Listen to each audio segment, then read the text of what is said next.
Hello, good afternoon. We're going to start the session now. It looks like the crowd has gotten thinner and thinner, but we have a good reason. You're competing with two other very interesting topics on sovereign wealth funds and labor market issues. So those of you who are here must really be interested in this topic. And so we'll be speaking to a very interested and engaged audience. I'm not going to spend too much time on introductions. I'll just quickly go through the panel and who they are and the topics that they'll discuss, and then we'll get right into it. My name's Ben Graham. I'm from the Marshalls, but I've been working for ADB for just over 4 years now in the evaluation department. Prior to that, I had worked in various roles in the government of the Marshalls, including some interaction and work with the Fisheries and in the what I call the early days of the P&A, when we were lobbying to get the P&A Secretariat set up in the Marshalls and some of the earlier discussions. And the reason why I was interested in this topic and remain interested in this topic, I'll just give you one sort of quick analogy. I remember sitting in a P&A, and for those of you, pardon my assumption, but the P&A is the parties to the Nauru Agreement, the 8 countries in the Pacific that are providing roughly half the supply of tuna for skipjack. Sitting in a P&A meeting about 6 or 7 years ago, and the 8 delegations around the table were sort of scratching their heads about how to raise and increase the returns from the fishery. At that stage, these 8 countries altogether were collecting something like $40 to $50 million from excess revenues. Fast forward to today, the estimate is something like 400 million. So this has been a major transformation in the way, not just the revenues, but the way these countries have sort of collectively worked together to turn things around. Now, while that's a huge success, it does raise other questions in terms of sustainability, what's next in terms of how these 8 countries cooperate and other countries that they work with. And so we have a set of questions that the panelists will help to address, and I hope we have other questions that you might have that they can also address. I'll just quickly go through the series of presentations. The first one is going to be on community or coastal fisheries. So we'll start off with sort of the local level and what's happening there and the challenges associated with community-based management of fisheries resources and some of the efforts that are being pursued. And that'll be presented by Amos, who's Director, Division of Fisheries, Aquaculture and Marine Ecosystems at SPC. Following that, we'll then zoom out and have a discussion by Quentin Hanich about fisheries governance, global valuation of tuna, which is going to look at a presentation of the publication that's been available about just how much this resource is worth in terms of the different species and at different stages of the value chain. So that's sort of going to the opposite end of the spectrum. And then we'll have a third presentation by Carina, who's working for ADB and who's worked on this other publication that's there looking at the rise in revenues from fisheries in a subset of these countries in the Pacific, countries for which data are available. And there you'll see this sort of major development or trend that I was referring to in terms of the increased revenues and where some of these revenues have gone. And so I'll leave the introduction to that and I'll invite Moses to come up and give the first talk. Let's give him a hand.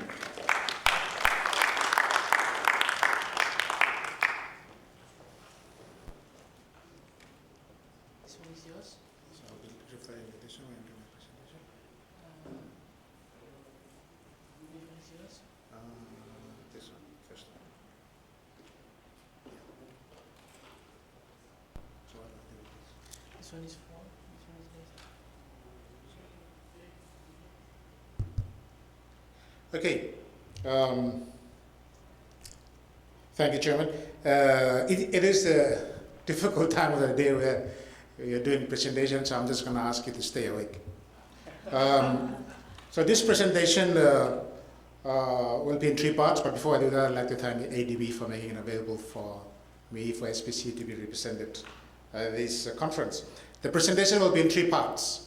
The first part will be a brief summary on the importance of coastal fisheries to both oceanic and coastal fisheries to the Pacific people. Then I'll take you through a regional strategy and then focus on Kiribati as an example of that regional strategy working at the national level. So, fisheries, important to the Pacific people, revenue, livelihoods, and food security. For oceanic fisheries, in 2014, we harvested 2.8 million tons of tuna in this region. And 60% of that comes from your EEZs. Revenue, as alluded to by the chair, it's approaching 400 million, so it's around going up to 500 million New Zealand dollars in terms of revenue, and is taken from this fishery to the Pacific Island countries. And it provides up to 16,000 jobs to the Pacific people. For coastal fisheries, it provides 50 to 90% of the protein for coastal fisheries and contributes about 49% to GDP, and 50% of the coastal communities get their first or second income from this fishery. So if you look at this graph, it'll tell you the whole story. In terms of government revenue, it comes from oceanic fisheries. But the fishery that feeds the Pacific people comes from coastal fisheries. In terms of contribution to GDP, it's 50-50. So very briefly, coastal fisheries, which comprises coral reefs, mangrove, seagrass habitats, provide the bulk of subsistence animal protein for the Pacific people. So if you look at this, it gives you that picture. The Pacific people are fish-eating people. Now, it ranges from 30 kilogram per person per year, which is Vanuatu, and to 150 kilo per person per year. Now, if you have the opportunity to travel to Tokelau, you will appreciate the contribution that this fishery contributes in terms of food security. We had, in 2014, I was privileged to travel there. So we had fish for morning tea, fish for lunch, fish for afternoon tea, and fish for dinner. Beautiful food, very healthy. So if you look at the importance, it's not big, it's huge. That's our fishery. We have a huge blue economy base. Effort and interest and pressure, however, on oceanic fisheries and coastal fisheries are increasing. Now, for coastal fisheries, it's important because it has been estimated that by 2030, for Melanesia alone, we will need 100,000 metric tons of fish to feed the people in Melanesia. For Micronesia, 10,000 metric tons. For Polynesia, 5,000 metric tons. Now, the sad reality is that between 1999 and 2014, there has not been any significant increase in coastal fisheries. Which sadly validates that there may be coastal fisheries in some regions that may have either fully or over-exploited.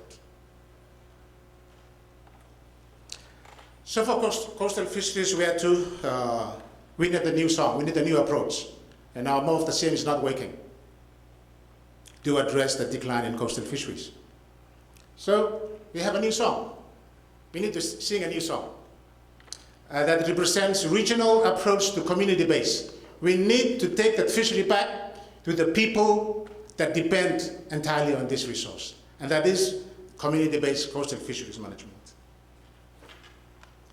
So the need was identified in a workshop in 2015 for an overarching regional strategy that has widespread ownership and buy-in. And the strategy was developed by over 100 participants. So this regional strategy has an agreed set of action points that countries and governments and stakeholders will need support to drive this process at the national level. And if it works at the national level, then this regional strategy is addressing the development needs of Pacific Island countries. So this regional strategy, which we call the New Song for Coastal Fisheries, Pathway to Change, calls for an enhanced focus on coastal fisheries. It is designed to provide direction, encourage cooperation, and effective use of regional and other support services that are available. At the regional level, it brings together disconnected initiatives into a strong coordinated approach. And at the national level, it seeks that political recognition, because there's been a lot of focus on tuna fisheries. So the vision for this strategy for coastal fisheries is a well-managed, sustained coastal fisheries, targeting, providing food security, long-term economic, social, and ecological benefits for our communities. So we have something like this. We have all the regional stakeholders, national stakeholders, international stakeholders, focusing on one objective, and that is sustainable management of coastal fisheries. This is the only way and how that this regional strategy is going to work. So it has two overarching outcomes: improving the well-being of communities and ensuring that there is productive and healthy ecosystems and fish stocks. It has 8 immediate outcomes. First one being informed and empower coastal communities. It ensures that adequate and relevant information is made available. It provides the recognition and strong political commitment for coastal fisheries. It allows and ensures refocused fisheries agencies and support directed at coastal fisheries.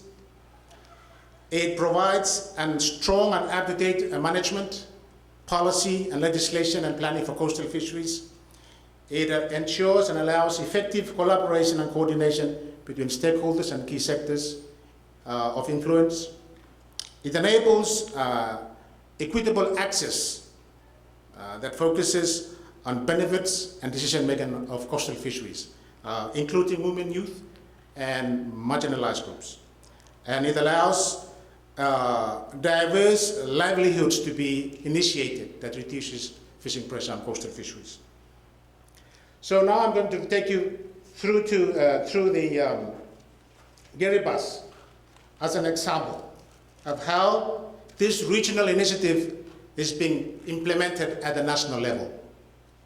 Now, in 2013, the Kiribati government adopted the Kiribati National Fisheries Policy. And among other things, the policy prioritizes the development and implementation of community-based approaches to fisheries management. Now, for the Kiribati component, it was implemented through partnerships between the government of Kiribati, the Pacific Community, the University of Wellington, and Wellfish. Now, very briefly, this approach is new to Kiribati. Now, like many other Pacific Island countries, the island councils and provincial councils are responsible for PILOs that are focused on the management of coastal fisheries.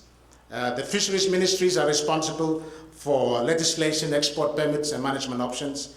And you know, in many countries, and Kiribati is one of them, marine tenure systems have been, somehow destroyed by our colonial governments. But luckily, we have some snippets of that being implemented by communities further from the urban communities. Like many Pacific Island countries, there is no historical data on CEAFM, which is basically community-based ecosystems approach to fisheries management. There is limited capacity in all aspects of coastal fisheries. There is no resources made available. There are strong decision-making structures, but very limited informal institutional support. And there are consultations, but not structured. So this is common in all Pacific Island countries. So this project seeks to improve rural lives and enable communities to achieve their own dreams. Now, you will note from my previous slide that for Kiribati, fish consumption per year is about 115 kilo per person per year. So it is very important.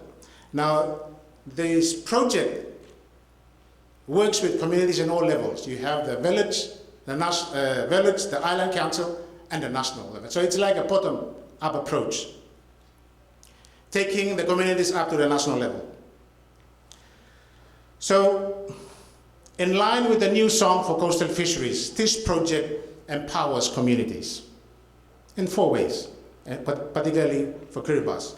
It supports communities to strengthen their ownership and management of their fisheries resources, particularly the coastal fisheries.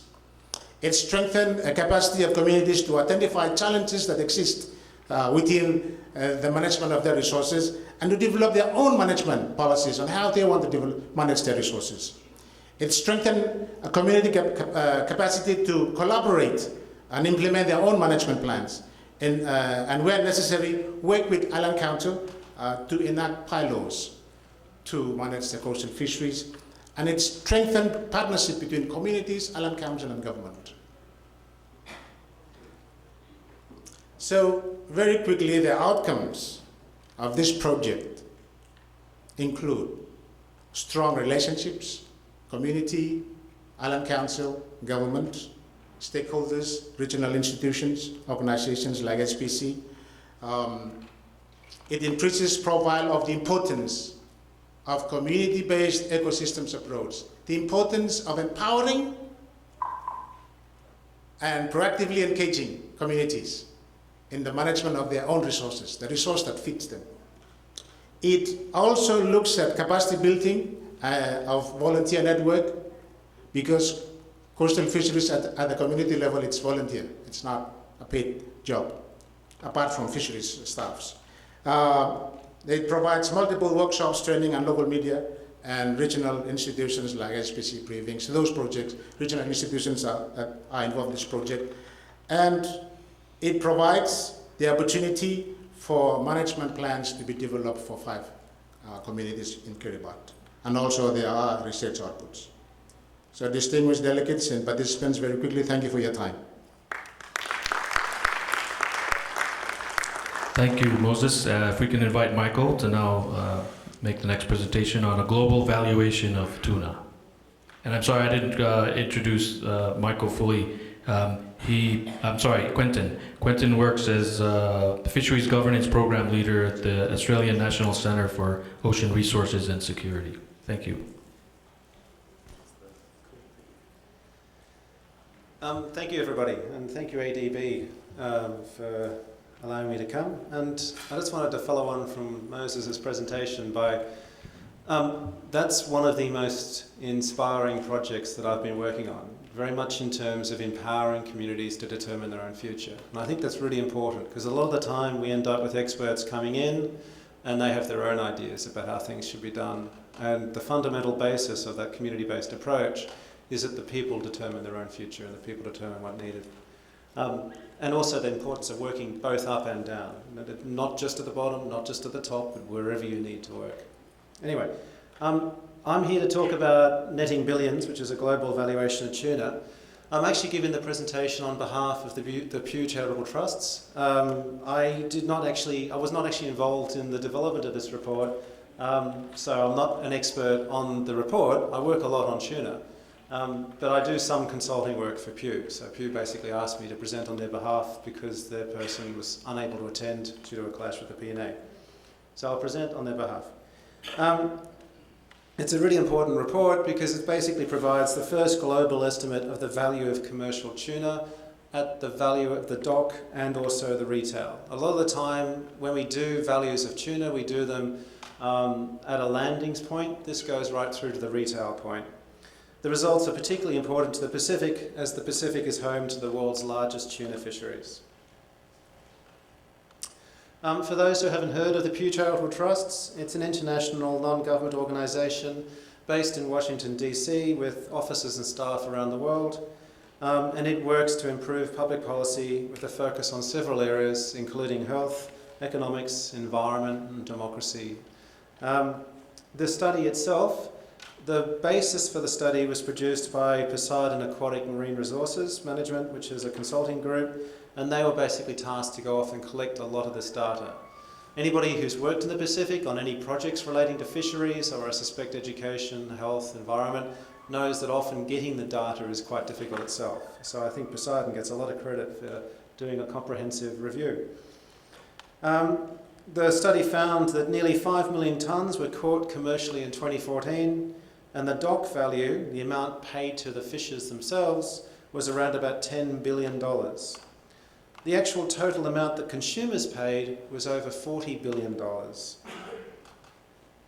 billion is larger than the GDP of more than half of the world's countries. It's not an insignificant sum. Sorry, I just realised I have to click the buttons. Okay, so why? Why bother doing this? Why is this important? Tuna are a highly migratory species.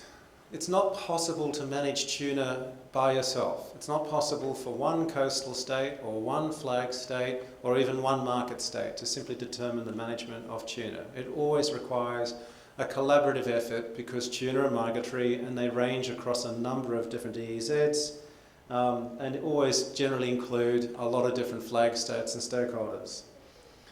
Unfortunately, that requires negotiation, and what we have at the moment is a political deadlock in many of our regional organisations that have been established to manage tuna. 17% of the tuna landings and 33% of the total value of the tunas covered in this report come from 9 tuna stocks that are already considered to be overfished. And this includes some of the stocks in the Pacific and Indian Oceans, for example, big eye and bluefin in our region. Recovering those depleted stocks could actually lead to increased wealth, while depleting currently healthy stocks could reduce the returns. There's a clear economic incentive. If we do better, we'll make more. And if we don't do better, we stand to lose an incredibly valuable resource. The methodology for determining the report goes into some detail. Sorry, I forgot to say, there are a number of reports on the table just outside the front door if you'd like to get a copy, and that report goes into some detail about the methodology. In effect, Pew was interested in the dock value and the end value on the right-hand side, but to get there they really needed to go through a rigorous methodology with Poseidon to collect the data and then to work through that. I won't go into too much detail about that, but it's laid out in the report itself. Okay, so what did it find? Well, what we have here is a chart showing the top 10 tuna fishing nations in 2014 in terms of the reported landings. Not the value, but just the landings. As you'll know, this is a graph showing the top 10 fishing nations. So it's the flags of the vessels that caught the fish. Each colour represents a different type of gear. Purse seining is in blue, long lining in orange. Those are the 2 most important gears around here. Asia and Pacific dominate the chart, with Indonesia, Japan, Taiwan, Korea, Philippines and Papua New Guinea all in the top 10 fishing nations. Indonesia alone landed 12% of the world's tuna in 2014 and landed 50% more than second place Japan. Now just remember that figure because I'm going to come back to it soon. Indonesian flagged vessels landed more than 12% of all the world's tuna. The figure demonstrates why it's important for fisheries management bodies in the Pacific Ocean to implement modern fisheries management tools because of the simple volume of catch landed in this area. And in the Pacific, it doesn't get more important than this. So the Pacific's the home to the world's largest and most valuable tuna fisheries. They caught 3.5 million metric tonnes in 2014, worth approximately $6 billion to the fishers who caught them, and about $28 billion at the final point of sale. The Pacific and Indian Ocean combined tuna fisheries accounted for 90% of the global landings and the value of global tuna fisheries, and the management of this wealth will be highly impacted over the next 5 years, given the fact that many of these fisheries are overfished. And the stocks that generate the most value are reaching their limits. Much of the fishing in the Pacific and Indian Ocean is undertaken by distant water fishing nations, and a vast majority comes out of the Pacific Island states. This demonstrates the importance of targeted investments in these developing states in order to satisfy the need for structural and human capacity needs in support of successful fisheries management. Now, let's just go back to that point I made before about Indonesia. In the Pacific, we have a map that looks like this. Now, if you're an American or you're a European, you'll often look at the map of the Pacific Ocean and you'll see a whole bunch of blue. There's not much there, it's just a lot of ocean, okay? And if you try to find Kiribati on that great big globe, you'll struggle. You'll see a couple of pinprick dots, and that'll be Kiribati. And if you're really lucky, you might be able to count them out, and you'll find 33 little dots, and that'll represent about 820 square kilometres of land. Tiny. Except, in the Pacific, it's a bit different. See, in the Pacific, Kiribati isn't tiny. Kiribati is the 12th largest country in the world, if you measure it by its ocean. Kiribati controls 3.5 million square kilometres of ocean. It's a big country, not a tiny collection of dots. And this is fundamental to how the Pacific manages the fishery in this region. 87% of the catch, roughly, is taken from waters under national jurisdiction. And of that, well actually, 87% of the catch is taken from waters under national jurisdiction, or 59% of the catch is taken from Pacific Island waters. In much of the rest of the world's oceans, the catch is taken from the high seas. In this ocean, most of the catch is actually taken from waters under national jurisdiction. This is important because when you look at that previous graph that we showed, Indonesian vessels catch approximately 12% of all of the world's tuna. Well, last year, approximately 12 to 14% of all of the world's tuna was caught within Kiribati's EEZ alone. So the significance of these fisheries to the Pacific and the significance of the Pacific to the world really can't be understated. Okay, incredibly valuable resource. It's not just valuable. It provides critical revenue for 7 Pacific Island states. This is a graph I produced last year. It's out of date already. It says up to 70%. Well, Kiribati last year, it was over 90%. 90 to 95% of your revenue coming from one resource. It provides 57% of tuna to global markets, thousands and thousands of fishing vessels from every major global fleet comes to this region to fish. There are processing plants, there are important employment opportunities, and the other thing to remember is that the tuna fisheries themselves are globalised, they're vertically and horizontally integrated, they're diversified, they're multi-species, multi-gear, and they're incredibly high-tech. This isn't no simple John West boat just going out to sea for the day and catching a couple of fish. These are helicopter equipped with satellites, sonar buoys, the whole lot. And unfortunately, we're so good at catching fish that we have a problem. And this is where the cooperation is required. We haven't done very well at managing the fishery. We've done better than just about everywhere else for managing tuna fisheries, but we still have our own problems and they're getting worse. So swordfish and marlin, 2 of the bycatch or lesser species, they're basically fully fished or suffering from overfishing. Bluefin tuna, which is largely caught by longline and purse seine, is suffering from juvenile overfishing and is also being overfished. Yellowfin tuna, basically in this region, is at the limit. Big eye is being overfished and suffering from overfishing. Skipjack tuna is not currently overfished, nor is it suffering from overfishing, but arguably the purse seine fleet is over capacity. There are too many vessels in that fleet. It's operating beyond its most profitable size. We have significant issues with sharks. Oceanic white-tip sharks, for example, are down to 3 or 4% of biomass. I find that personally really sad. About 12 years ago, I went snorkeling on a whole bunch of high seas fads, as you do. We'd jump off the side of the boat and we'd swim around on a whole bunch of drifting fads in 4,000 metres of water. It was tremendously great fun, but slightly scary because at that stage the oceanic white-tip sharks were fairly prolific and they were a bit aggressive. So you'd be snorkeling along and you'd have a bunch of oceanic white-tip sharks getting a bit territorial with you. That wouldn't be a problem now. In the last 10 to 12 years, there's been such a major impact on those sharks by purse seiners setting on fads that they're now down to 3 to 4% of biomass. I'd be a lot safer snorkeling on the fads. Unfortunately, the sharks aren't so safe. That's not just a problem with white-tip sharks, but a number of other species as well. So we have a really imperative, we have a challenging management problem that we have to resolve. And we have a couple of different fleets. We have purse seiners, which are large, commercialised, expensive, capital intensive fleets that catch lots and lots and lots of tuna, largely for canning. They target skipjack and yellowfin, but they have a large bycatch of juvenile big eye. We have longliners in their thousands, targeting big eye, yellowfin, albacore and sharks, and also bycatching sharks as well. The longliners are obviously smaller and cheaper, but there's a lot more of them.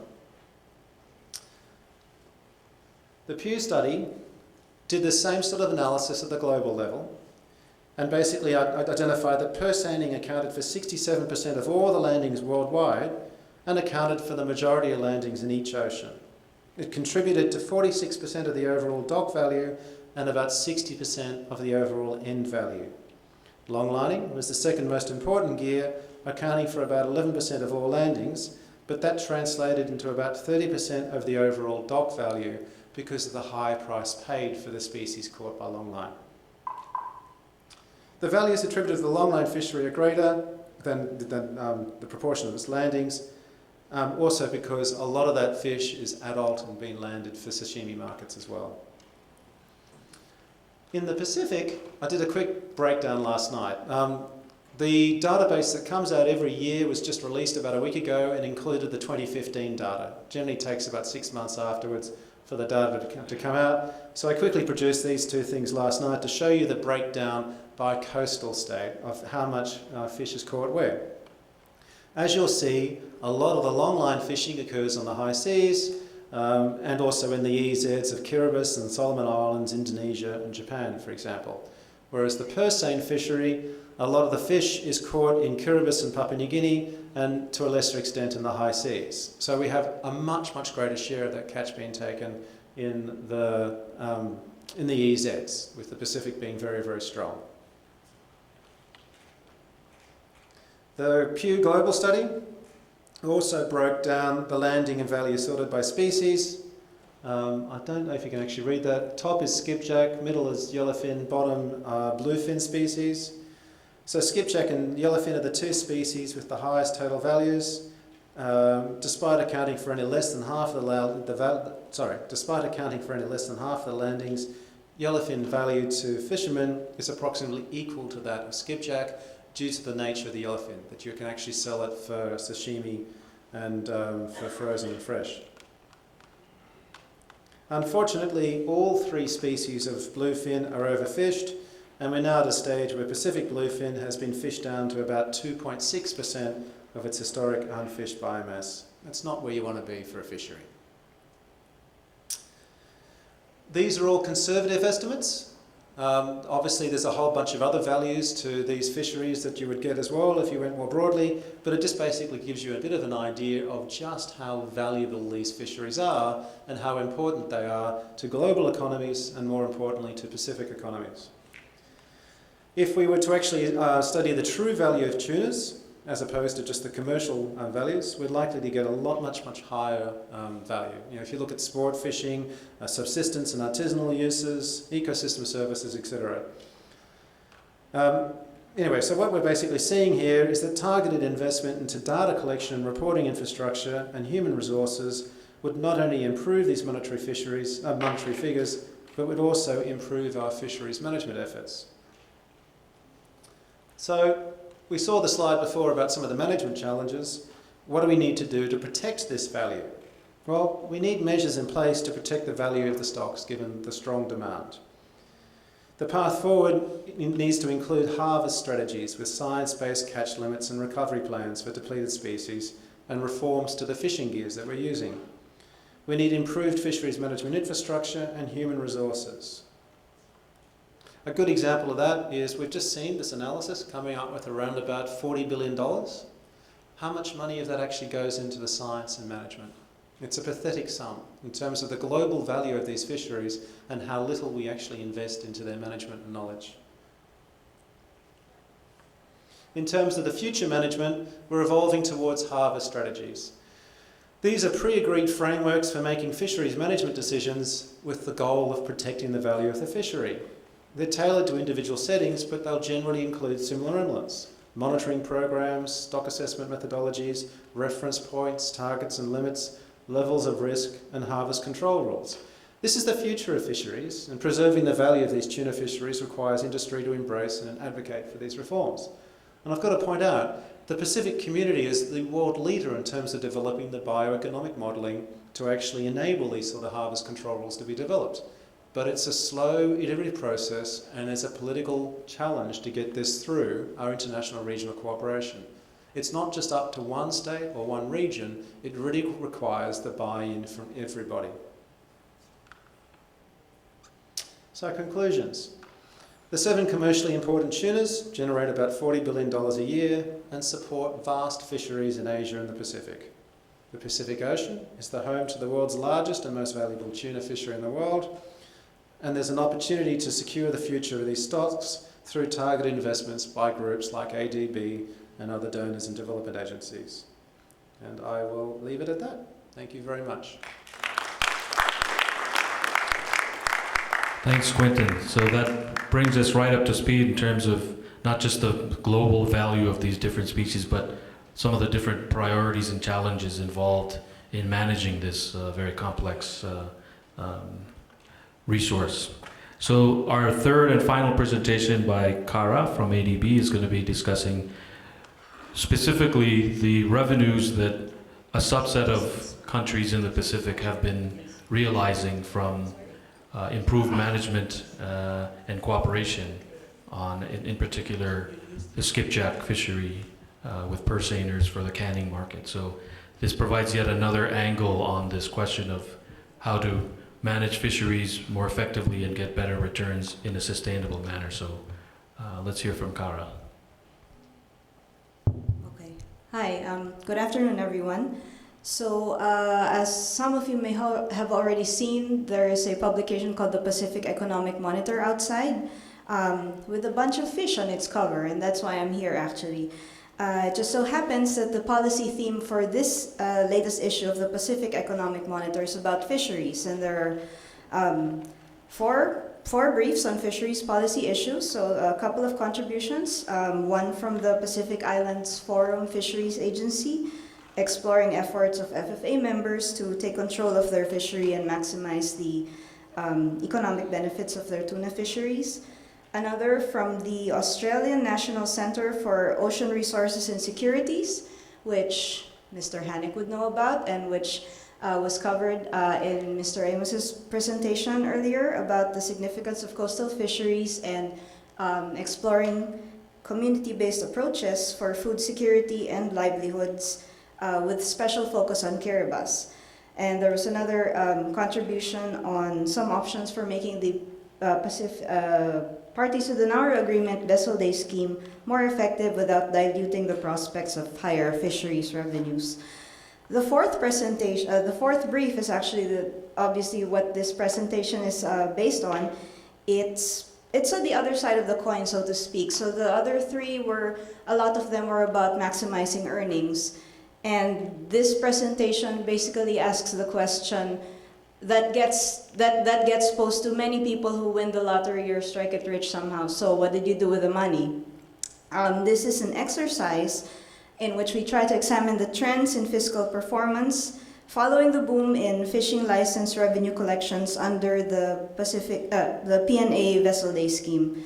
So it builds on existing ADB work in public financial management, and it's a possible step towards further research work in this area.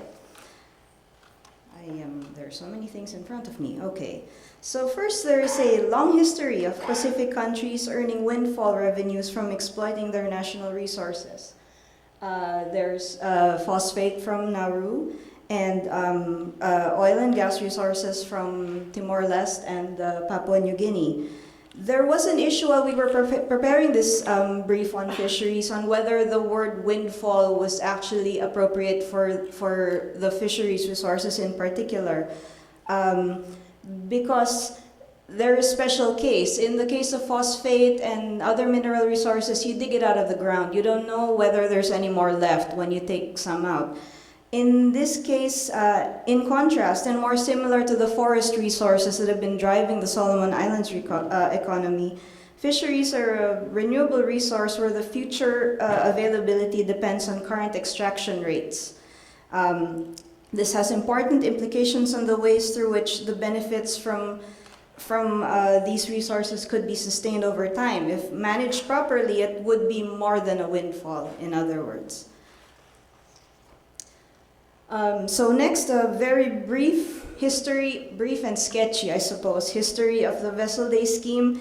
I understand there are many key agreements and they build upon each other. So this is just a short list of events that were most relevant to this story. So the first is that the Nauru Agreement was signed in 1982 with members Kiribati, the Republic of the Marshall Islands, Federated States of Micronesia, Nauru, Palau, Papua New Guinea, Solomons, and Tuvalu. The agreement signed expressed their commitment to coordinate and harmonize fisheries management policies and procedures, particularly those regarding the granting of access rights to their respective exclusive economic zones. And a caveat before I proceed, this analysis focuses mainly on 5 economies: Kiribati, the RMI, the FSM, Palau, and Tuvalu, with some general observations on Nauru, because you can't really say PNA without the N, so we have some on Nauru as well. In 1992, the Palau arrangement was signed by the PNA as well as Tokelau for the Palau arrangement for the management of the Western Pacific purse seine fishery. So this is a bit more specific compared, I think, to the policy commitments that were made in the 1982 agreement. So here the parties were committing to collectively manage and conserve their tuna stocks, maximize their economic returns from sustainable tuna fisheries, tuna resources by purse seine vessels. In 2008, the implementation of the Vessel Day Scheme was begun, and this was fully implemented in 2012. Under this scheme limits allowable fishing efforts while also maximizing revenues from fishing license sales. So it establishes a maximum number of days for fishing in PNA waters, allocated to each country based on their historical fishing effort and their respective EEZ. So the countries can sell vessel days to fishing fleets subject to a minimum benchmark fee, or trade days with the other members. You know, it happens when fish migration patterns cause one country to sell all of their already allocated days, and another country would still have some to spare. Currently, the VDS covers only purse seiners, but there are efforts to extend coverage to longliners. So this slide shows that license fees have risen sharply since the full implementation of the VDS.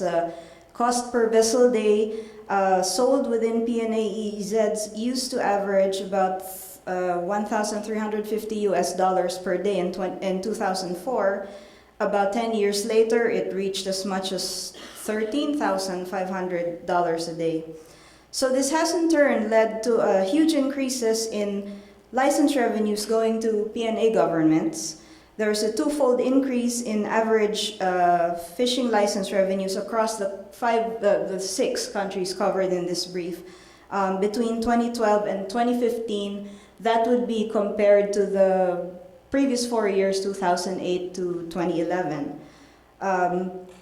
So as you may have seen, a lot of the countries that were covered in this brief are small island economies with, very remote, very small land masses with less diversified economic basis, although that may change, I'm hoping, as always. So the license fee revenues have become a significant source of income for the governments of these smaller economies. You may have seen that the collections climbed from the equivalent of about 7.1% of GDP, that's the average from 2008 to 2011, and that is the total collections for these 6 countries relative to their total estimated GDP for that period. And from 7.1%, that climbed to 7.2% 17.7% of GDP in the succeeding 4-year period, so 2012 to 2015. This table shows more country-specific changes in fishing license revenues. So Kiribati experienced the most dramatic rise of the countries that we were able to study for this analysis. From about 20% in 2008 to 2011, it more than tripled to 61.4% during 2012 to 2015 during the full implementation of the VDS. In Tuvalu, there was an increase, maybe a little less dramatic, but they went from about 21% to 36% of GDP during the same period. And although the shares for the North Pacific economies of the RMI, FSM, and Palau were relatively small compared to the previous two countries, they also had experienced similar increases in their fishing license revenue collections under the full implementation of the VDS. It's the smallest in Palau, mostly because their economy is driven largely by tourism. And I think it's also probably a good time to note that they have announced plans to convert 80% of their territorial waters into a marine sanctuary, so that would discourage commercial fishing. So, what did they do with the money? How have these dramatically higher inflows affected these countries' fiscal performances? Well, the results of the analysis were encouraging overall. So first, we have higher fishing license revenue collections, improved fiscal positions across all the countries reviewed. It enabled them to move from incurring deficits to realizing surpluses. This was observed particularly in Kiribati and the RMI, and most interestingly in the FSM. This graph illustrates the impact of fishing license revenues. The orange bars would show you that rather than the increasing surpluses that they experienced thanks to the fishing license, thanks to their higher fishing license collections, they would have experienced increasing deficits instead. Although it also must be added that expenditure restraint also contributed to these outcomes, as we may be able to illustrate in a short while. For Tuvalu in particular, there was a stabilized fiscal performance. In 2008 to 2011, their fiscal performance was mixed, deficit some years, surpluses some years. But from 2012 to 2015, there were steady surpluses realized. And finally, it boosted prevailing surpluses related to the booming tourism earnings in Palau. The second is the impact on recurrent spending. We focus mostly on recurrent spending, as capital spending in most of the countries we studied for this analysis are funded by sources other than fishing license revenue. So for example, development partner support. So this scatter plot suggests that recurrent spending has been high in years when fishing licenses were similarly high. So the blue dots here represent Tuvalu, high recurrent spending with high fishing license revenue. Similar trends, although to a smaller degree, in the RMI and the FSM. RMI, yellow triangles, green squares, FSM. And as we mentioned earlier, there was some expenditure restraint observed. So as you can see, although Kiribati was experiencing increases in fishing license revenues, they did not significantly increase their recurrent spending. And the recurrent spending appears to have declined in Palau relative to the increases in their fishing license revenues. Examining the changes over time show that the recurrent spending in most of these countries broadly tracked increases in fishing license revenues. So that does include spending on wages and subsidies, but there were also notable increases in spending for education-related travel and medical treatment, so particularly in Tuvalu. Finally, the added fiscal resources brought about by higher fishing license revenues enabled all the countries reviewed to set some aside in their respective trust funds. So from net withdrawals to net deposits, the Kiribati government deposited increasing amounts into its Revenue Equalization Reserve Fund. That's right off the top of my head. I hope I remembered it correctly. So deposits in 2013 and 2014 couldn't fully offset annual drawdowns, but they made a net deposit in 2015 of about 40 million. So this was the first replenishment of the RERF in at least 15 years. Tuvalu was also able to make a deposit in its Tuvalu Trust Fund. So I checked the data, and the deposits that they made in the 2012 to 2015 period were quite a bit higher than what was made in 2008 to 2011. In the North Pacific, we found evidence that RMI and Palau made deposits into their respective compact trust funds, which I know a lot of people in this room would know are trust funds that are supposed to help ensure long-term fiscal self-sustainability after their compacts of free association with the U.S. expire in 2023. We have no available data on whether the FSM made any deposits into its own CTF, but the IMF has reported that the FSM has made increasing deposits into its own trust fund in recent years. So. And I know I have 30 seconds to go before 15 minutes are up, so I'm almost done. All right, so and the last one, because again, I cannot say PNA without N, the Nauru established, with the help of development partners, including ADB, a new national trust fund to save higher revenues from a variety of sources. So that does include their increased fishing license revenues. There is a presentation on the Nauru Trust Fund in a parallel session elsewhere, so thank you for being here. I'm sure you can look for the presentation on the website once it's uploaded. Okay, so the way forward. The thing about fisheries being a renewable resource means that people can benefit from them in two ways. So first, from exploiting the resource itself, and second, from enjoying the proceeds of the present-day use of fishing license fees. There are therefore a couple of ways to ensure that these benefits continue into the future. So there would be more than one way to skin a cat or scale a fish, I suppose, might be more appropriate. So the first is to manage harvest rates to promote resource sustainability. This would ensure that future generations can still make use of fisheries resources. It's particularly important because fishing license revenues are seen to remain high. However, that would hinge on sustained efforts in regional cooperation and fisheries resource conservation, I know that there were some, this was partly covered in the previous presentation, because I do recall the thing about if we do better, we make more. So that is one way of doing better in order to make more. And the second way is to efficiently invest and save high revenues collected in the present. You put your higher inflows to good use today. So you prioritize expenditures in human capital and strategic infrastructure projects to help enhance productivity.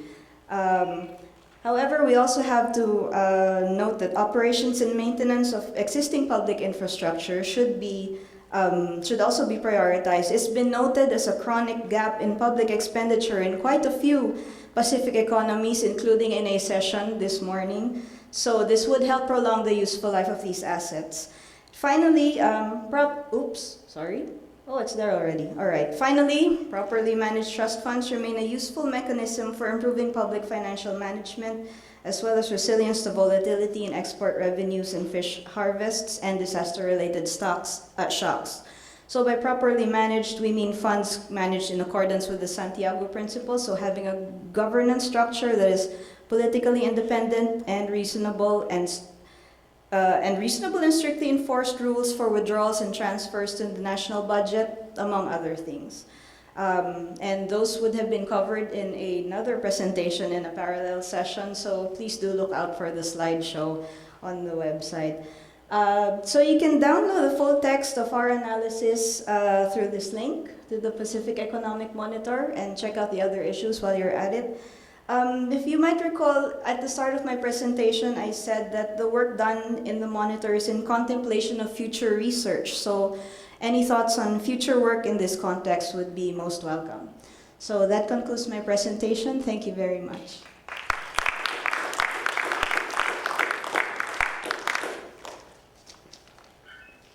If I could ask all three presenters to come back to the front so we could address some of the questions. So there you have three related but slightly differing perspectives on fisheries in the Pacific. And I think that provides a very good basis for us to then consider some of these questions and issues that each of the presenters brought up. And I want to also congratulate each of the three and their respective organizations for a very useful and insightful work. As Quentin mentioned, there's still a lot of questions and a lot of work that's required in terms of research and putting more money into research, and that's something that is quite possibly a topic that we can discuss. But so far, I think we have a very good assessment of where we are on the different resources and some of the challenges that we face in collectively managing marine and fisheries resources. So let's open up the floor for any questions. We've got, let's see, what are we doing on time here? Okay, so we've got 30 minutes, so plenty of time. And I hope you all have questions. If we have to get to the point where I have to start asking questions, then we're in trouble, but I hope we don't get to that point. So why don't we start down here, and then we'll move sort of clockwise up to the questions on the back over there. So we'll start with the front here. Thank you. My name is Wawan from ADBI. Thank you for the presentation, excellent presentation. First, I love tuna sashimi. It's very nice. And from Quentin's presentation, I saw that one of country that, I mean, by flag is Indonesia.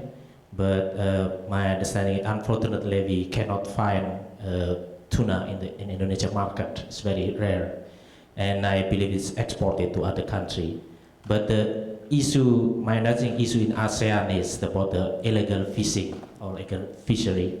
Is there any also illegal fishing in Pacific region, and how this region dealing with this issue?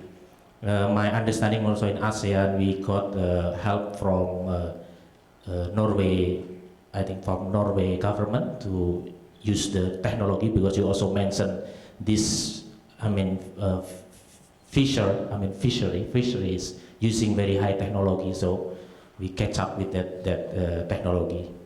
And my second question to Maria is about the revenue. You mentioned about the, what you call it, license, vessel license. So is it the revenue is only coming from the vessel license or any other revenue? For example, once again in ASEAN, for example, or Indonesia, we also take the tax on the volume of the fishery that get. So how many kilograms, how many tons they get, and we charge the tax. But once again, the problem is monitoring and surveillance of this illegal fishing. So that's my question. Thank you. Do you guys mind if we take 2 or 3 first, just to in the first round, and if we have more, then we'll do a second round. So was there someone else who had another question? I will build on these and then have a first round. We have here in the middle. And we have to use the microphone to record it, so please use the mic. Hi, thanks for some very interesting presentations. I just piecing together 2 parts of it. You know, it's obvious that the revenues are increasing from the parties to the NAWA agreement, which is a good thing. But then the point's also been made that if we are sustainable about managing the fisheries, then we'll do better in the long term. Does that imply that there's some short-term pain from introducing more sustainable measures in terms of those revenues? Thanks. Okay, we'll take one more for this round in the back, and then we'll come to you in the second round. Yeah, thanks.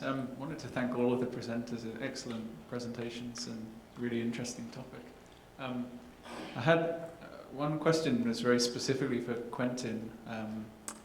Was that you had a chart on value addition from dock and then to final sale, and I just noticed that longline fishery, the value is was actually in proportionate terms was declining from the dock value to the final sale. So I was wondering if you could explain what it is about that particular supply chain that means that its value addition from the dock onwards is proportionately lower. I also had I think it's not really one question, but I'd sort of try and frame it in maybe a couple of questions, which I'd be interested in the views of any or all of the presenters in the chair.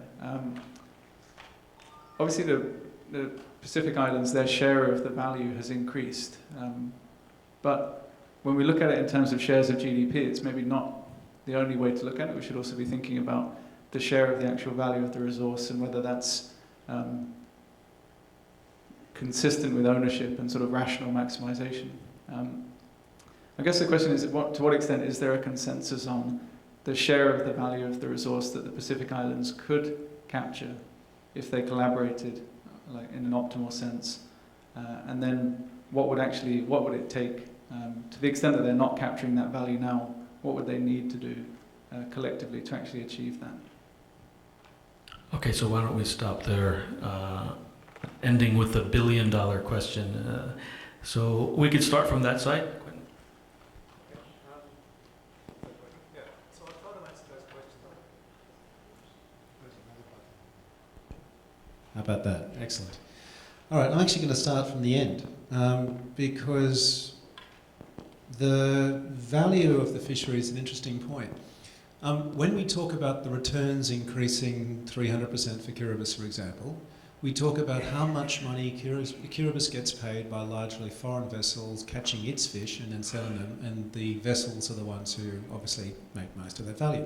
And that's just one way of actually running your harvesting operation. It's quite different to agriculture, where a farmer owns the wheat field, and the farmer then either uses his own machinery or pays someone else to come along and harvest their wheat, and then they'll probably store it in a silo and then they'll sell it when the market's right, or they'll go through some other scheme.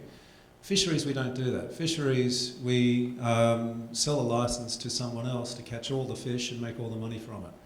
So when I talked before about the changes in values, and when the Pew study was showing you some of those values, I'd make one comment. In about 2012, I did a job in Kiribati, and that was the year that Kiribati was supposed to be entering the vessel day scheme, but hadn't quite yet managed to implement it. So it wasn't sticking within the VDS limits. It fully entered the year after. It sold as much as it could, and it thought it did really well. They earned about $58 million that year, and that was more than they'd ever earned, so they were pretty pleased with themselves. The value of the catch taken from the Kiribati that year was almost $1 billion. And they thought they did pretty well with about 58 million. So we're only talking here about the share that is returned in the access. Now, since the vessel day scheme's entered, that percentage of the value has gone up, fairly strong. It's probably now, I think, running at about 11%, perhaps. I'm not too sure. Yeah. And it's probably stuck there at the moment while we then work through the next iteration of what has to happen with the VDS. And I think I'm going to pass on that question. But there's a bunch of things that you can do, and I'm not saying that there's not. There's just I might not answer all the questions. And then going back to the start, I too like sashimi. Love the place, love the stuff. Monitoring, control, and surveillance is critically important. The Pacific is quite different to many of the other world's international tuna fisheries because the Pacific has adopted a very strong collective approach. The FFA, the Foreign Fisheries Agency, and the Pacific community have really managed and enabled the Pacific to have a much stronger system for monitoring, control and surveillance than other comparable regions have. So in the Pacific, I'd actually say that the problem is not illegal fishing by vessels that just appear out of nowhere and steal all the fish and then take them somewhere else. That is a problem in a couple of the Pacific states that have boundaries that they share. But the larger problem is misreporting. It's basically fraud. The biggest problem that Pacific suffers in that space is fraud by the vessels that it licenses to fish, misreporting and then lying about how much fish that they're catching. Not so much illegal. In Indonesia, illegal fishing is a problem. And there's some really interesting projects, sort of innovative and new projects that are starting up to try to address that through supply chains. And there's some great industry associations that are working with that, and Anovo and a few other companies, and MDPR is an NGO now running in Indonesia, and they're all addressing those problems through supply chain. Sustainability and conservation and short-term costs. I guess that depends on how you do the actual measures, how you apply the conservation measures, and hopefully you develop them through harvest control rules that enable you to do that through a process that minimises those costs.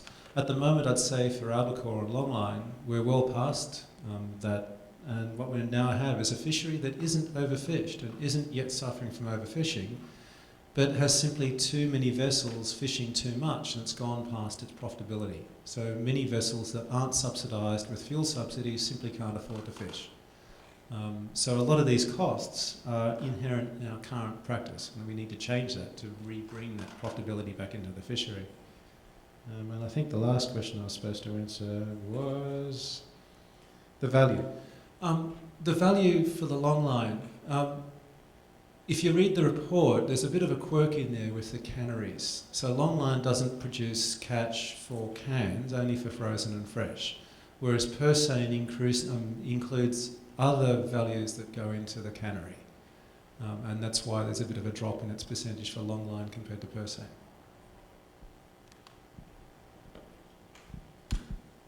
Hi.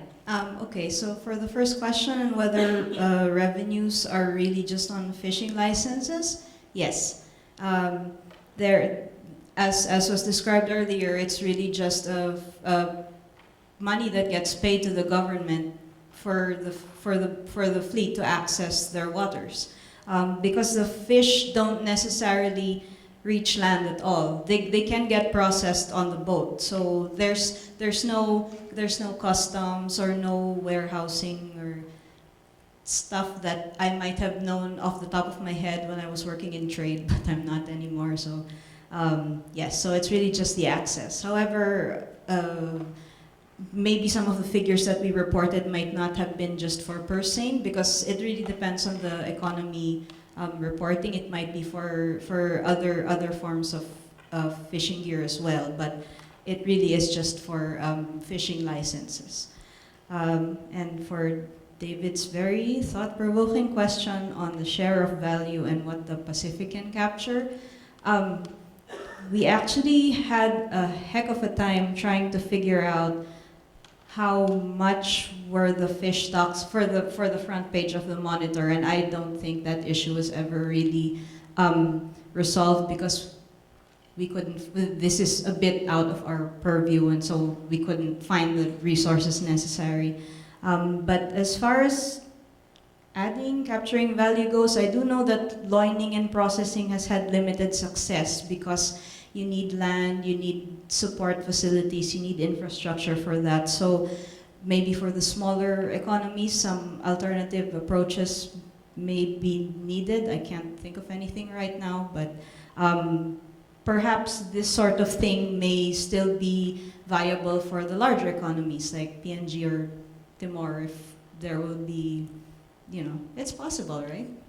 Okay, so I think that answers the questions that were posed to me. On the short-term pain from more sustainable measures, I'll just go with whatever Quentin said. It sounds good.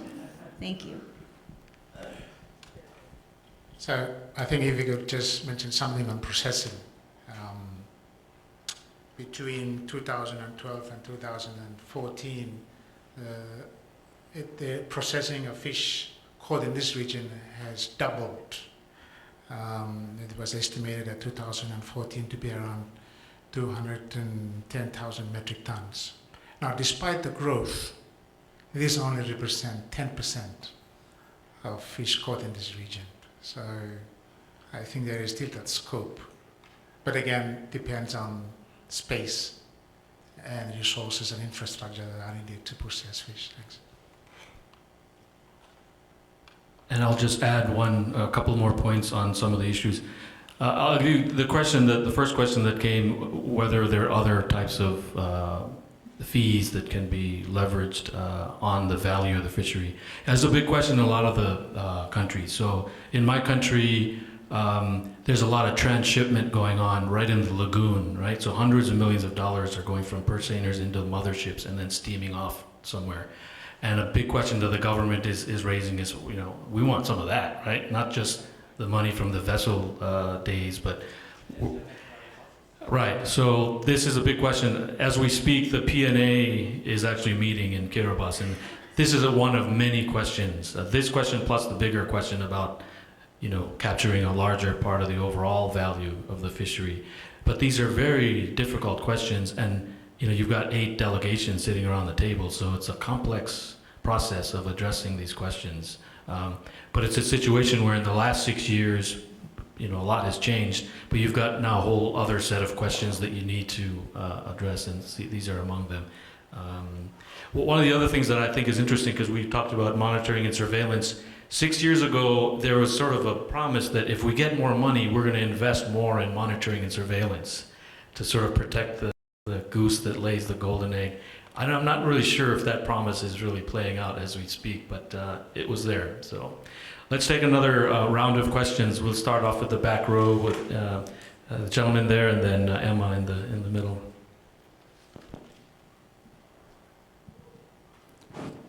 Thank you. My name is David from USB, a student of USB. My question goes to maybe Moses or Dr. Hanich. Just by listening to Moses' presentation, I'm so interested in this, the success of this coastal fisheries management.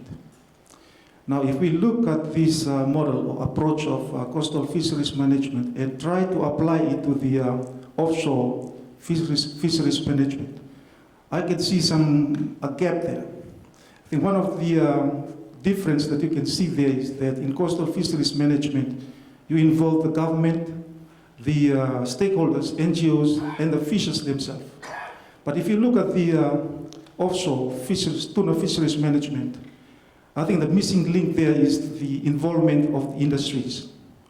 So we might argue that we are taking a collective approach or collaborative management on managing our offshore tuna fisheries.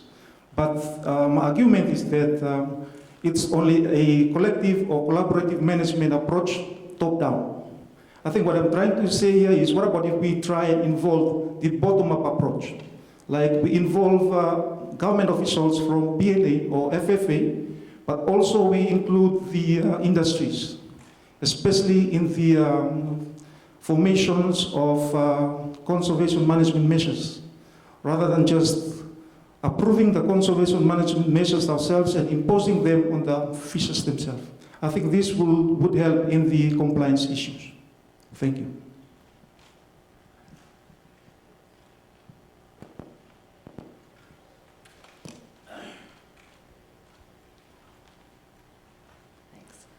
I have 2 questions for Quentin. The first is, has anyone done work on the costs of the fishing industry in terms of the costs of running these vessels and helicopters? Because you look at those big numbers, you go, wow, what a gap. But you have no feel for what the cost of extracting and processing the resources are. My second question is, you ended on a point where you know, organisations like ADB could help invest in this. Please tell me what we could be doing. It's something we're agonising over internally. We've tried before and failed dismally. There's a number of government-owned vessels in the region to prove that. And I'd like some ideas of the kinds of things we could be investing in, remembering we have loan funds, not grant funds, which makes a difference for many of the governments. Thanks. Did we have Carlotta, one more question? Or you also have a question in the back? Okay, so we'll get 2 more questions for this round. Thank you very much. I was at a conference in the FSM in April, and there was such an interesting statistic that was shared with us to give us perspective.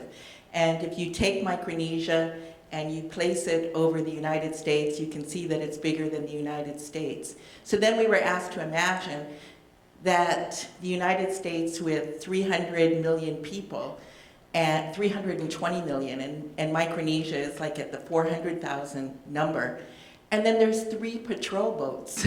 So you'd have to imagine what would happen to the United States if that whole size of the United States, there were 3 trucks going around checking on timber and who's stealing gold and who's stealing this. It really gave such a scale and a perspective.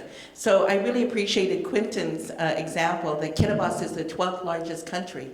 So we are always trying to tell islanders to think of your water as land, and you'll know more of what to do with it. So given the vastness, the hugeness of all this, are you hearing anything about these licenses being not just into human capital, but into technology, into satellites, into how do you deal with this? And can you make it a condition of licenses that money from that has to go towards developing this kind of enforcement capability? Thank you. Very good question. And then we'll go to the back there with one more question.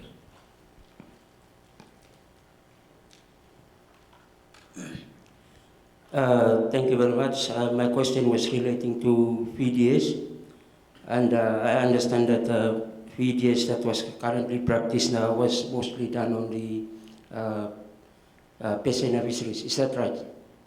Okay, thank you very much.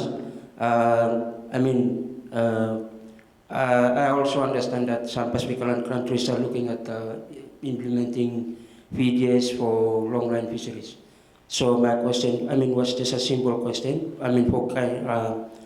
For a small country like Kiribati, in your presentation you have mentioned that the contribution of VDS towards GDP may be, or even the fisheries towards GDP is 61.4%. So what will be the rate like when VDS is implemented through longline fisheries?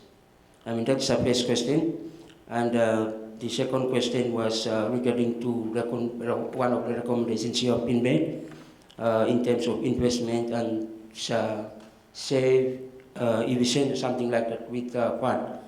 I understand that most of the Pacific Island countries, if those funds that came into the were sourced through this, the large amount that we have been talking about, if it was received at the national level, and I think the discretion to spend that money was maybe largely depend on the national policies or something like that. But the success of tuna fisheries in the region is attributed to maybe collective approach. So what is the possibility in terms in terms of investment and efficient spending of this fund? What is the possibility for if this investment can be do it at a regional level instead of doing it at a national level? Because I understand some Pacific Island countries have faced lots of issues with governance of finance and something like that. Thank you very much. Are you guys clear on that last question? You think so? Okay. Well, I got the first part, but I'm not sure about the second. The second question was this, what is the, is there any possibility for, with the help of regional organization, with the funds that, we have been recommending funds to be invest and save efficiently, what is the possibility of doing that approach at a regional level instead of giving that money at a national level? Oh, okay. All right. We'll take a stab at it. So we'll start from Quentin.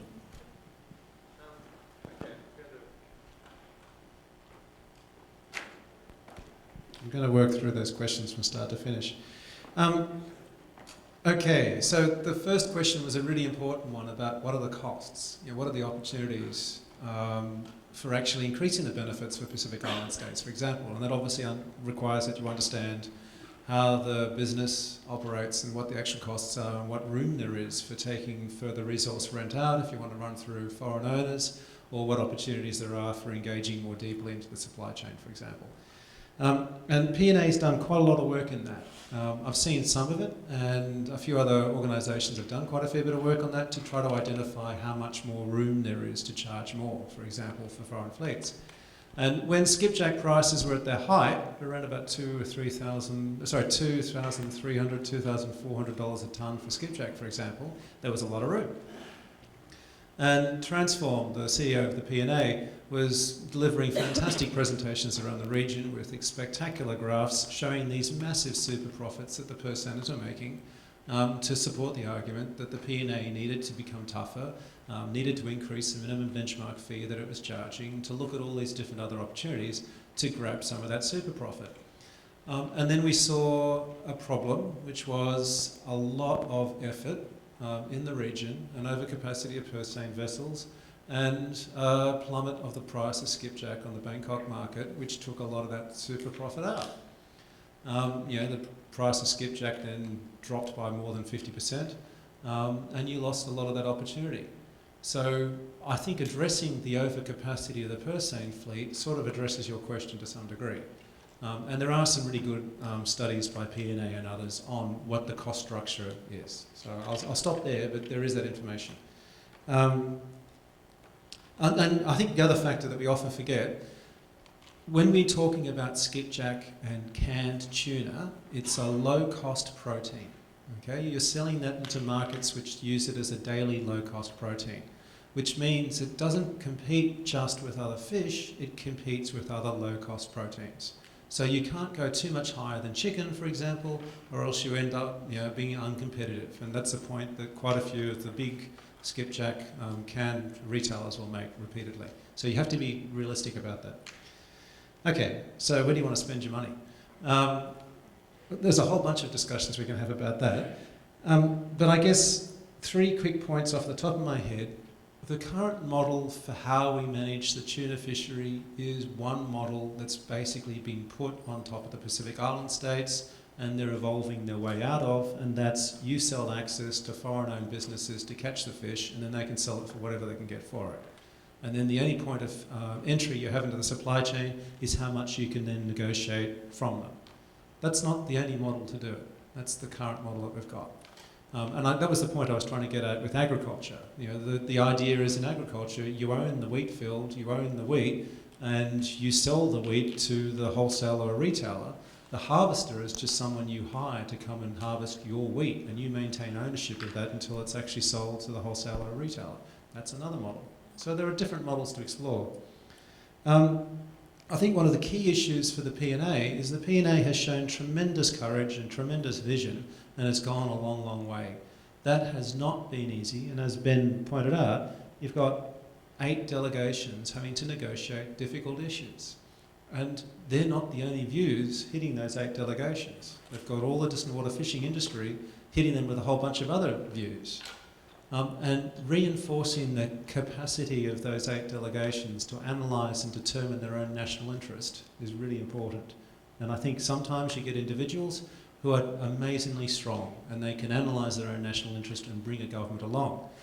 But that's not easy. And I think support for national governments to independently determine their own national interest and their own strategies for achieving that is really important. And when you do that analysis, you then see P&A and collectivism as being the obvious pathways. And I think also just the strength of negotiating. The difference between a really good, strong negotiating delegation and a really weak negotiating delegation can be dramatic. P&A has reinforced all of the delegations through the minimum benchmark and through the structure and framework that the P&A Vessel Day Scheme provides. So that's made it easier. But it's still not an easy thing, and I think strengthening the capability of the governments to actually go through those activities is really important. And that doesn't just mean strengthening the capability of the officials. I think there are some amazing officials in many of the different Pacific Island governments. But it also means strengthening the general understanding and knowledge of everybody from the backbench parliamentarian who was just elected at the last election to the Minister and the Prime Minister and the President. That really needs some work too. One quick comment on the question, well, the comment before about MCS. using a patrol boat to arrest a fishing vessel is not the only way you can take action to address illegal fishing. It's an incredibly expensive and difficult tool, particularly in Kiribati with a very, very large EEZ. There are other effective tools that you can use as well, and I argue that they're not used enough. You know, for example, blacklisting on the Western Central Pacific Fisheries Commission blacklist is another very effective tool that doesn't require you to go out and spend tens of thousands of dollars of fuel budget to go to find the vessel, nor go through a difficult arrest. All you need is a photograph. So there are other tools that can be used, and unfortunately some states aren't using them as much as they could be. And the Vessel Day Scheme Longline is a work in progress. I think it's a really important initiative, but it's a work in progress. It took a long time for the Purse Seine Vessel Day Scheme to develop. It will probably take a long time for the Longline Vessel Day Scheme to develop. The key difference between the two is Purse Seine has a monopoly, because if you want to catch Purse Seine and you want to be profitable, you have to fish inside someone's Pacific Island EEZ sooner or later. If you want to be a longliner and you want to catch longline profitably, you don't necessarily have to fish inside someone's EEZ. And at the moment, the key weakness is transshipment. You can longline on the high seas and stay on the high seas and never go into a port and be refueled and bunker and transship at sea, and that really enables you to continue longlining at sea without really getting into the whole vessel day scheme. So I think that's one of the key weaknesses. Yes, so on the question of how much percent of would revenues would be from longline license fees, we don't have the numbers yet. So that was an easy question. I do have a bit of context for you. I forgot to mention during my presentation that collections in Kiribati for fishing license fees as a whole alone were estimated at about 99% of GDP that year. So things can change. And as I mentioned earlier, these fishing license fees as a whole, so I think the countries would have their own access procedures and charges for long lines and what other and others, including pole and line fishers. So you know, the numbers are very murky. It's hard to isolate and get a clear read given our data sources. Regarding the possibility of investments on a regional level rather than a national, you know, that really is an interesting point. I hadn't really thought about it, but given that these countries really work very closely with each other already, there may be an avenue for them to discuss, but that would be up to them. And, you know, building on your comment on enforcement, that might be a good thing for them to invest in collectively, considering, you know, but the mechanics on how this would be done, how to pool the funds and everything, I'm sure that would be a whole round of meetings and agreements and such, but I personally think that it's a worthwhile thing to explore. Thank you. Okay, very quickly on the first question in regards to the different management models for coastal fisheries and oceanic fisheries. Now, you know, I had lunch with one of my former colleagues who had worked for Pacific Community, and I had asked him, you know, in short, what would you say about fisheries in the Pacific? And I said, you know, we export the best fish, our best fish, we export it overseas, and we import the worst food into the Pacific. And the money that we get out of this fish is not even enough to address the NCD issues. Now, that sort of gives you the basis of the different models that we use for coastal fisheries and tuna fisheries. For coastal fisheries, because it's owned by the people, it's their resource. It's the resource that provides their food and their livelihoods. So the importance of having to proactively engage them at the management of their food supply or their food basket, it is very important. So the bottom-up approach is very critical. Now, there are risks in countries where you apply top-down approach for coastal fisheries, and it doesn't work. So we are finding it through coastal, community-based ecosystem approach to coastal fisheries. It really works, and Kiribati is one of the classic excellent examples. For tuna, it's different because it's a regional, highly migrated resource. So the regional approach is having a positive impact because the fish migrates across EEZs. So a collaborative effort by the region proves to be more effective than a bottom-up. But when it comes to national level, then the bottom-up is very important because the resource that is caught within the EEZ is owned and is owned by the people. So of course people will have to be engaged in how they want their resources to be managed. So that's the challenge that national fisheries divisions or departments and institutions face in terms of getting a collaborative approach in terms of managing the tuna within the EEZ. Thanks. Okay, we'll have one last question because we're already past 2:30. Can somebody give her a microphone? And we'll give you 30 seconds for your question. Thank you. I've been to tuna meetings, I've been involved in tuna, and all the time we hear that the fleet size is too big. We also say we're concerned about the distant water fishing nations, and I've been to the recent Bali one, is that they're told that the biomass is 16%, 12% and something, we've got to do something, and they don't do anything. So I want to know what you people are going to do to actually get these distant water nations to slack off their fishing and to reduce the number of vessels in the Pacific Ocean fishery. You talk at conference after conference, nothing happens.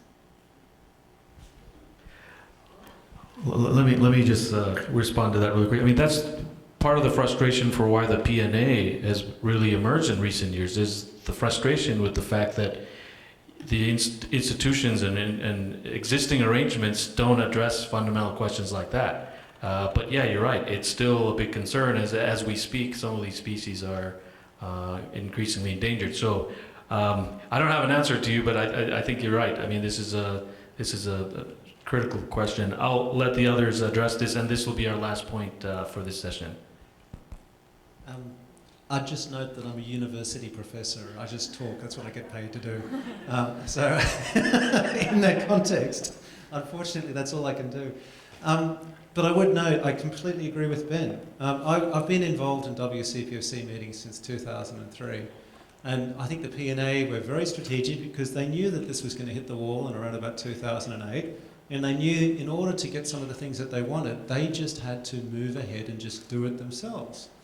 So they couldn't get it through the FFA because of a couple of states, and they decided, well, bugger this, we'll take it through the P&A. And they decided that if you wanted to fish in P&A waters, you weren't allowed to fish on the high seas. And people complained that that was against the law of the sea, and they said, no, it's not, it's just an industry agreement. If you don't like to fish in it, you can always fish in the high seas, you just can't fish in our EEZ.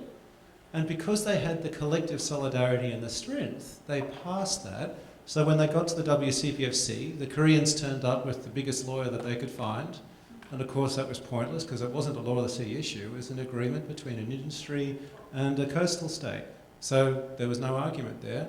And because the P&A controlled it, it didn't really make any difference what the WCPFC decided to do, and in the end the WCPFC realised. And they agreed to close the high seas in a couple of pockets. And that's where the P&A strength is really important, and that's why I think the strength of the national governments to be able to determine their own national interest and see that their own national interest lies in that kind of collective strength is the critical point. In regard to other issues like longline, where it's not so easy to make those kind of decisions, then I think you really do need to involve people like the Pew Charitable Trusts, because then you're going to need markets, and you really need to start bringing in the markets to be strong. Just very quickly, and to add on what Quentin said, yes, there has been some positive steps taken. P&A is a classic example for the Pasane fishery. Recently, there is another group called the Tokelau Agreement that was signed, and it has not come into force yet. It's not legally binding, but it is indicating that countries are now taking steps to manage longland fishery by different collaborative sub-regional arrangements.